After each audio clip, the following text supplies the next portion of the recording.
네, 오늘 하나님께서 우리에게 주신 말씀은 느헤미야 8장 말씀을 보겠습니다. 느헤미야 8장 1절에서 12절까지 말씀을 합독하시겠습니다. 제가 가진 구약 성경은 736면에 있습니다. 같이 느헤미야 8장 1절에서 12절 말씀을 같이 합독하겠습니다.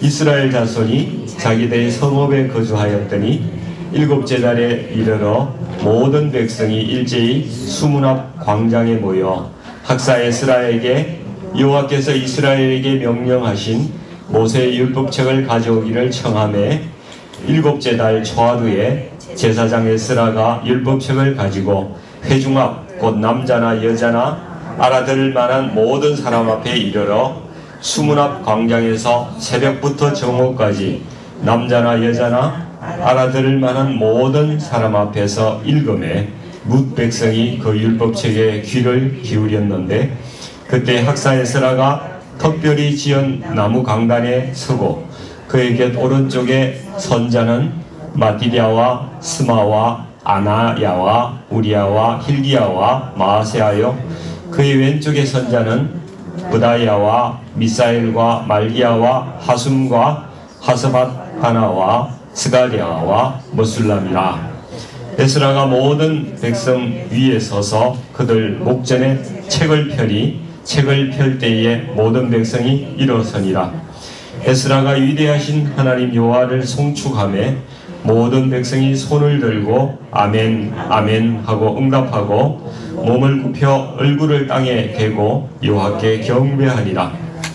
예수아와 바니와 세레베아와 야민과 악굽과 사브데와 호디디아와 마세야와 그리마다와 아샤라와 요사박과 하난과 블라야와 르이 사람들은 백성이 제자리에 서 있는 동안 그들에게 율법을 깨닫게 하였는데 하나님의 율법책을 낭독하고 그 뜻을 해석하여 백성에게 그 낭독하는 것을 다 깨닫게 하니 백성이 율법의 말씀을 듣고 다 우는지라. 총독 느헤미야와 제사장 겸 학사 에스라와 백성을 가르치는 레위 사람들이 모든 백성에게 이르기를 오늘은 너희 하나님 여호와의 성일이니 슬퍼하지 말며 울지 말라 하고 느헤미야가 또 그들에게 이르기를 너희는 가서 살진 것을 먹고 단 것을 마시되 준비하지 못한 자에게는 나누어 주라. 이날은 우리 주의 성일이니 근심하지 말라. 여호와로 인하여 기뻐하는 것이 너희의 힘이니라 하고 레위 사람들도 모든 백성을 정숙하게 하여 이르기를 오늘은 성일이니 마땅히 조용하고 근심하지 말라 하니 모든 백성이 곧 가서 먹고 마시며 나누어 주고 크게 즐거워하니 이는 그들이 그 읽어 들려준 말을 밝히 알미라. 아멘. 오늘 이 말씀으로 온전한 예배는 어떻게 드리는 것입니까? 라는 제목으로 말씀을 나누기를 원합니다. 어제 새벽에 우리 담임 목사님 말씀 중에 이스라엘 백성이 성벽을 재건하는 목적이 예배를 회복함이 위함이라고 이렇게 말씀해 주셨어요.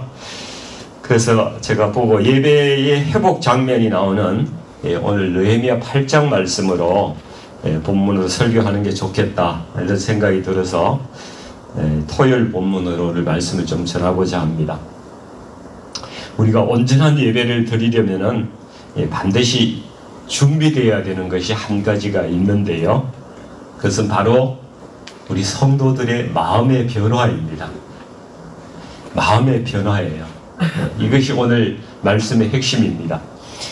오늘 본문 8장 1절에서 3절까지 이렇게 말씀을 보면은 성벽이 이제 완성된 후에 이스라엘 백성들이 일곱째 달 초하루에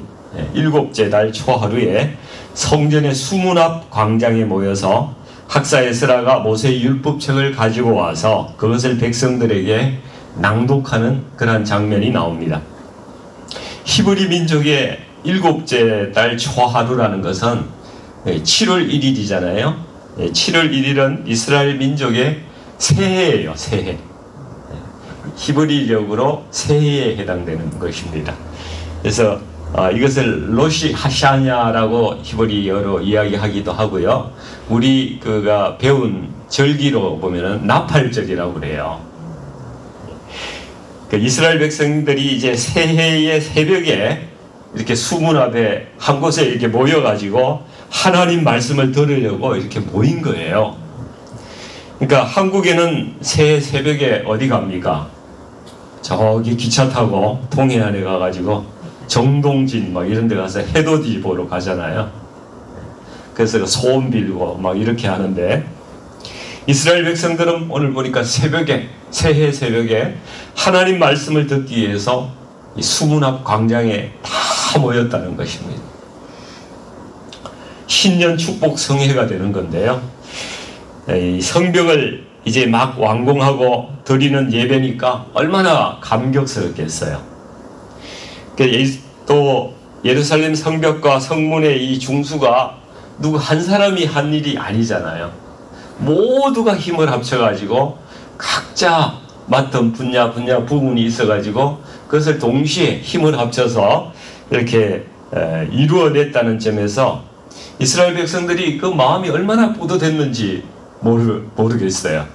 참 뿌듯했을 것 같아요. 이 포로 귀한 공동체가 이렇게 아름다운 교회의 모습을 보여주고 있는 것입니다. 근데 하나님의 말씀을 이렇게 낭독하는 장소가 수문 앞 광장이라고 지금 성경에 분명히 말씀하고 있습니다. 예루살렘 성에는 10개의 문이 있습니다.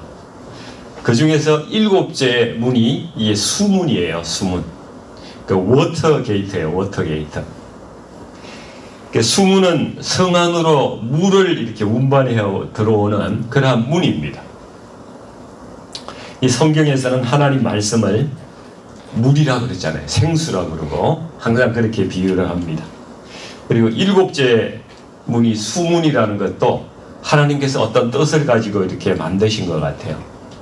7이라는 숫자가 성경에서는 완전수라고 이렇게 이야기합니다. perfection and completion, 그 숫자예요. 근데 우리가 완전해지는 유일한 길은 하나님의 말씀 속에 사는 것 외에는 다른 길이 없다는 이야기를 이 말씀을 통해서 우리에게 보여주시는 것이죠. 이미 우리가 느헤미야 3장을 통해서 모든 성벽과 이 성문의 중수에 대한 세부적인 그 기록과 과정을 다 우리가 읽어봤어요. 우리 주현숙 전도사님이 설교할 때 이거 우리가 다 봤는데, 그림도 하나씩 문 다 받으셨죠? 문에 대한 그림도, 그죠? 근데 특이하게 이 느헤미야 3장을 보시면은 수문을 고쳤다, 수문을 뭐 중수했다 이런 기록이 없어요. 다른 문에 대해서는 다 중수한 기록이 있는데 수문에 대해서는 고쳤다는 기록도 나오지 않습니다. 이게 어떤 뜻일까요? 하나님의 말씀은요, 고칠 것이 없다는 거예요. 완전하시다는 것입니다. 퍼펙트하다, 완전 무결하다. 이것을 말씀해 주고 있는 거예요. 그래서 우리 하나님의 말씀은 정말 단어 하나하나에도요, 하나님께서 뜻이 있으신 거예요. 그리고 숫자 하나하나에도 의미 없는 숫자가 없다는 거예요. 성경은 그렇게 쓰여진 것입니다. 그래서 성경 말씀을 묵상을 깊이 하면 할수록 더 은혜가 깨달아지고요, 더 깊은 뜻을 알 수가 있게 되는 것이 바로 이 성경 말씀의 비결이에요. 하나님의 말씀은 참으로 귀합니다. 이제 우리가 수문학 광장에 이스라엘 백성들의 그 예배드리는 현장으로 우리가 한번 가보겠습니다. 먼저 3절 말씀을 한번 보시는데요. 수문학 광장에서 이제 새벽부터 정오까지 남자나 여자나 알아들을 만한 모든 사람 앞에서 이 무백성이 그 율법책에 귀를 기울였는데, 이렇게 말씀하고 있죠. 하나님 말씀은 알아들을 만한 사람이면 다 들어야 된다는 거예요. 어린아이들도 들어야 돼요. 남자든 여자든 다 들어야 합니다. 장애인도 들어야 되고 병상에 있는 분들도 다 들어야 하는 것입니다. 무엇보다도 말씀에 우리는 귀를 기울이고 들어야 된다는 거예요. 귀를 정말 집중해서 포커스해가지고 들어야 된다는 것입니다. 예배 드릴 때에 우리가 하나님의 말씀에 귀를 기울이고 집중하는 것이요, 예배자의 첫 번째 자세입니다. 우리 예배 드릴 때 말씀에 더 집중해야 합니다. 예, 아멘. 5절 말씀을 한번 보겠습니다. 5절 말씀. 에스라가 모든 백성 위에 서서 그들의 목전에 책을 펴니, 율법책, 모세의 책인 거죠. 모세 오경입니다. 이것을 펼 때에 모든 백성이 어떻게 했습니까? 일어서니라, 이렇게 말씀하고 있습니다. 그러니까 하나님을 경외하는 거, 하나님을 리스펙해야 된다는 거예요. 그게 예배자의 자세라는 말입니다. 우리가 이 말씀에 근거해서 지금도 많은 교회들은 하나님 말씀을 봉독할 때 자리에서 일어나는 교회들이 참 많이 있어요. 아마 경험하신 분들이 많이 있을 것입니다. 우리 교회는 뭐 연로하신 분들이 많으셔서 자리에 앉으셔서 그냥 이렇게 말씀을 듣는 것 같은데, 그러나 우리 마음은 하나님 앞에 일어서야 하는 것입니다. 하나님 말씀을 일어서서 들어야 되는 거예요. 귀하게 들어야 되는 겁니다. 우리가 6절 말씀을 또 보겠습니다. 같이 한번 읽어볼까요? 에스라가 위대하신 하나님 여호와를 송축하며, 이렇게 말씀하고 있죠. 예, 그까지만 읽겠습니다. 예배는 하나님을 송축하는 거예요. 하나님이 어떤 분이신지, 어떤 일을 행하셨는지 그것을 선포하고 그분을 찬양하는 것이 예배입니다. 이 송축하다는 말은 히브리어로는 이제 바라크, 이렇게 해요. 바라크. 근데 이 바라크라는 말 속에는 찬양하다, 또 축복하다, 이런 두 가지 뜻이 같이 들어 있습니다. 그러니까 우리가 하나님을 찬양할 때 하나님께서 우리를 축복하시는 거예요. 그러니까 여호와 하나님을 송축하는 것이 우리 예배의 정말 중요한 요소인 거예요. 지금 우리가 예배 드리면서 얼마나 하나님을 송축하고 있습니까? 지금 우리는 더 넘치도록 우리를 구원하시고 인도하시는 하나님을 송축해야 되는 거예요. 예배 가운데 이런 것이 더 송축하는 부분이 더 많아져야 될 줄로 믿습니다. 6절 말씀을 계속 보면요, 사람들이 하나님을 송축하는 말씀에 손을 들고 아멘, 아멘 하고 반응을 했습니다. 이 송축한 말씀에 동의한다는 말씀 아니겠습니까? 그렇기 때문에 우리가 또 알아야 되는 것은 이 아멘이라는 응답, 이것도요, 우리 설교자, 목사들이 이렇게 이것이 무엇인 줄 믿습니다, 이렇게 할 때에 목사를 격려하고 설교자를 격려하고 응답하는 것이 아니라는 말씀이에요. 우리가 그것을 깨달아야 합니다. 예배는 오직 하나님께서 주인 되시는 것입니다. 예배의 자리에는 하나님이 주인이세요. 그래서 하나님께 영광을 올려드리는 나의 참여와 반응이라는 것입니다. 그렇기 때문에 아멘은 예배에서 하나님께 영광을 올려드리는 그러한 귀중한 고백인 거예요. 그러니까 우리가 아멘을, 우리 설교자의 말씀에 하나님 정말 그것을 동의합니다, 하나님께서 영광을 받으시옵소서, 그래서 아멘 하는 거예요. 우리 아멘 한번 해볼까요? 아멘. 예, 아멘 더 크게 하셔야 됩니다. 하나님께 드리는 응답인 거예요. 예, 감사합니다. 그래서 또 어떤 예배자들이 있는지 우리가 반응을 한번 보겠습니다. 몸을 굽혀서 얼굴을 땅에 대고 여호와께 경배하였다고 말씀하고 있습니다. 이 여기까지가 예배의 시작인 송축의 부분이에요. 그까지가 이제 끝나는 것입니다. 하나님 말씀이 아직 낭독되기 전입니다. 근데 이스라엘 백성들은 하나님을 송축하는데 그 온 마음을 다해서 송축하죠. 입술과 자신의 몸을 굽히고 자신의 전부를 다 드리고 있는 예배의 모습을 보이고 있습니다. 이런 예배가 우리에게 있어야 된다는 것이죠. 그래서 우리의 예배가 정말 무엇이 달라져야 하는가? 이스라엘 백성들의 예배를 보면서 우리가 알 수 있지 않습니까? 느껴지시죠? 예, 우리의 예배와는 차이가 있는 것 같아요. 그래서 우리가 오늘 실습을 좀 해봐야 될 것 같아요. 실습. 예, 그냥 넘어가면 안 될 것 같아요. 제가 이게 송축의 말씀을 선포를 할 텐데, 우리 성도님께서 이스라엘 백성처럼 이스라엘 백성들이 두 손을 들고 아멘 아멘 이렇게 했다고 그래요. 우리는 아멘 아멘 할렐루야 이렇게 한번 해보겠습니다. 자, 두 손을 드시고, 두 손을 드시고, 우리를 죄와 죽음에서 구원하신 하나님을 경배합니다. 아멘 아멘 할렐루야. 네, 나를 위해 십자가를 지신 예수님을 찬양합니다. 아멘 아멘 할렐루야. 우리를 인도하시는 성령 하나님을 찬양합니다. 아멘 아멘 할렐루야. 예, 우리의 예배가 이렇게 늘 해야 되는 거예요. 할렐루야. 아멘. 예, 계속 하고 싶은데 시간 관계상 넘어가겠습니다.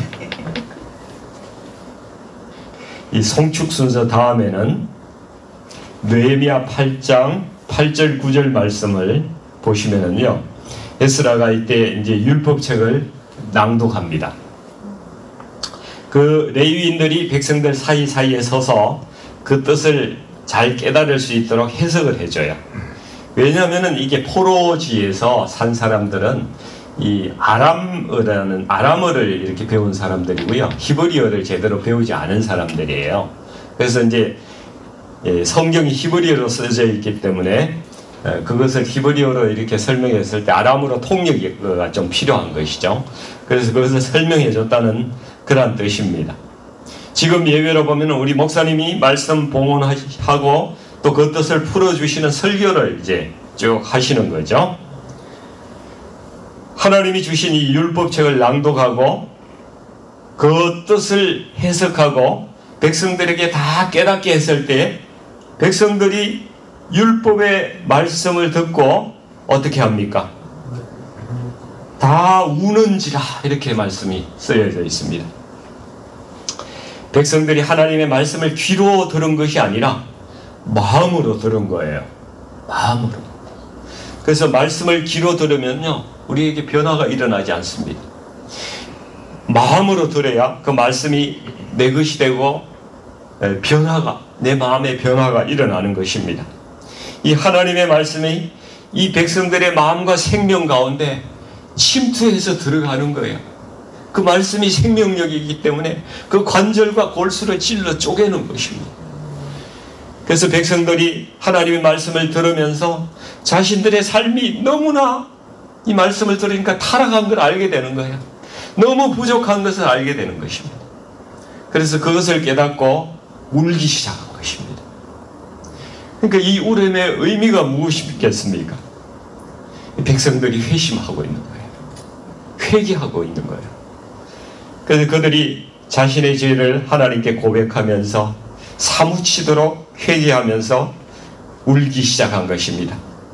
이때 하나님께서 이들의 죄를 사하시고 깨끗하게 하시는 역사가 일어나는 것입니다. 그들이 회개하고 변화되기 시작하는 거예요.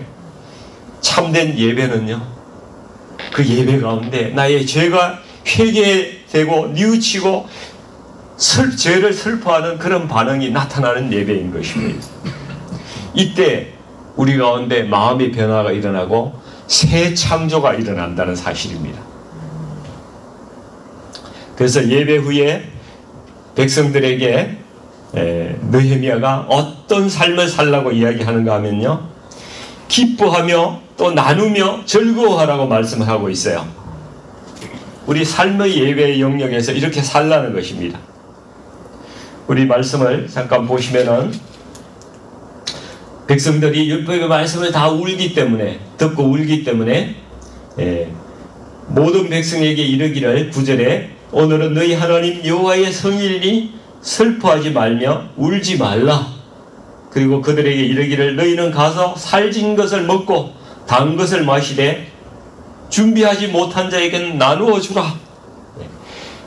그래서 우리가 예배가 있으면요 항상 기쁨이 따라야 해요.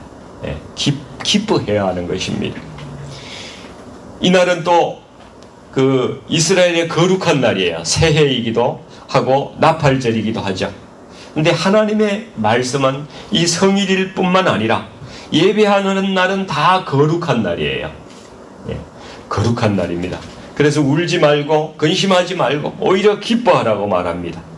그리고 나누어야 합니다. 부족하고 어려운 이웃, 결핍이 있는 사람들에게는 필요한 것을 나누어 주고 함께 하나님을 영화롭게 하는 그러한 예배가 우리의 삶의 예배인 것입니다.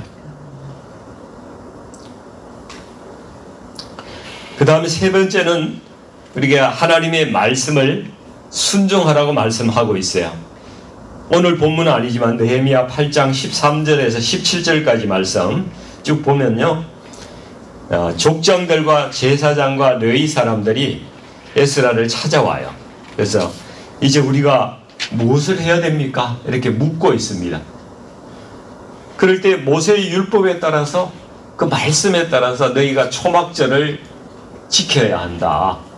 그래서 이제 집을 이렇게 짓고 나뭇가지로 이렇게 얹고 그 바깥에서 광야의 생활을 기억하고 추억하면서 하나님께 영광을 올려드리는 그 초막절 행사를 너희가 말씀대로 지켜야 한다. 그래서 그것을 순종하고 지키는 부분이 나옵니다. 로마서 12장 1절에서 보시면은 그리스도의 순종을 하나님이 기뻐하시는 산제사이고 우리가 드릴 영적 예배라고 그렇게 말씀하지 않습니까? 우리는 예배 드리고 순종하는 것이까지 가야 우리가 모든 참된 예배를 드리는 거예요. 아멘? 네. 오늘 말씀을 좀 정리해 보고자 하는데요. 이스라엘의 남은 사람들, 포로지에서 이렇게 돌아온 주의 백성들이 어떤 마음으로 예배에 참여하는지 우리가 보았습니다. 일어서고요, 손을 들고 때로는 무릎을 꿇고 경배하면서 아멘 아멘 하면서 온 몸과 마음으로 예배에 참여하는 모습을 우리가 보았습니다. 그리고 말씀을 듣고 회개하면서 울었습니다. 우리의 예배에 한번 비교 한번 해보십시오. 예배는 결코 종교의식이 아닙니다. 그렇죠? 살아계신 하나님과의 소통인 거예요. 그리고 하나님과의 사랑을 나누는 일이 예배입니다. 예배는 하나님과 사랑에 빠지는 거예요. 우리가 그분에게만 집중하는 거고요. 사랑하는 사람 외에 다른 분을 돌아보면 안 되잖아요. 그러면은 그 사랑을 하는 사람이 기분 나쁘잖아요. 그죠? 절대 다른 사람 돌아보는 게 아닙니다. 그래서 예배는 하나님과 늘 함께 하는 거예요. 나의 전부를 아낌없이 드리는 것입니다. 내가 중심이 되는 것이 아니라 하나님이 중심이 되어서 살아가는 삶, 그것이 우리 예배예요. 하나님께서 이 느헤미야서 보니까 좀 생각을 해봐야 될 부분이 있던데, 천지를 만드신 날로부터 6일 후에 사람을 창조했잖아요. 그렇죠? 창세기에는 그렇게 나옵니다. 근데 오늘 느헤미야서 본문 말씀을 보면은 성벽을 완공한 날이 엘룰월 25일이라고 그랬어요. 그러니까 성벽을 완공한 날로부터 6일 후에 일곱째 달 초하루, 하나님의 백성들이 말씀을 듣고 새 창조가 일어나는 거예요. 마음의 변화가 일어나면서 사람이 바뀌는 거예요. 창세기에는 우리가 육신적으로 창조가 되었지만은 느헤미야에서는 성벽이 짓고 난 다음에 6일 후에 사람이 새 창조가 되더라는 거예요. 똑같은 이 병행 구절이 이렇게 일어나는 것입니다. 그러니까 이 백성들이 새로 지은 이 예루살렘 성에 하나님의 나라에, 더 나아가서 새하늘 새 땅에 들어가서 살려면은 새 창조가 일어나지 않으면은요, 거기에 들어갈 수가 없다는 말씀을 느헤미야서를 통해서 우리에게 말씀해 주고 있는 거예요. 우리는 반드시 우리도 새 창조가 되어야 하나님 나라에 들어갈 수가 있는 거예요. 아멘. 우리는 예수 그리스도 안에서 성령의 새롭게 하심으로 말미암아서 그 본질까지 새로워진 하나님의 백성이 되어야 됩니다. 거듭난 백성이 되어야 됩니다. 그 마음 안에서 새 창조가 일어난 백성이 되어야 된다는 것입니다. 그래서 에스겔 36장 25절에서 27절 말씀이 새 창조를 우리에게 말씀해 주고 있어요. 제가 한번 읽어보겠습니다. 맑은 물을 너희에게 뿌려서 너희로 정결하게 하되 곧 너희 모든 더러운 것에서와 모든 우상 숭배에서 너희를 정결하게 할 것이며 또 새 영을 너희에게 너희 속에 두고 새 마음을 너희에게 주되 너희 육신에서 굳은 마음을 제거하고 부드러운 마음을 줄 것이며 또 내 영을 너희 속에 두어 너희로 내 율례를 행하게 하리니 너희가 내 규례를 지켜 행할지라. 예, 이것이 우리 마음 가운데 일어나는 새 창조의 모습인 거예요. 그러니까 이 새 창조가 일어나야 우리의 예배가 변하는 거야. 그래서 주님의 은혜를 경험하게 되는 것입니다. 저는 우리 대부분의 성도님들이 이미 마음속에 이런 새 창조가 일어나셨음을 믿습니다. 그런데 만약에 아직 그렇지 못한 분이 계시다면 이 말씀 붙들고 오늘 기도하셔야 합니다. 이 새 창조가 하나님 나에게도 일어나게 하여 주시옵소서. 내가 온전히 변하게 하여 주시옵소서. 그럴 때 하나님의 은혜가 임할 줄 믿습니다. 우리 같이 기도하겠습니다.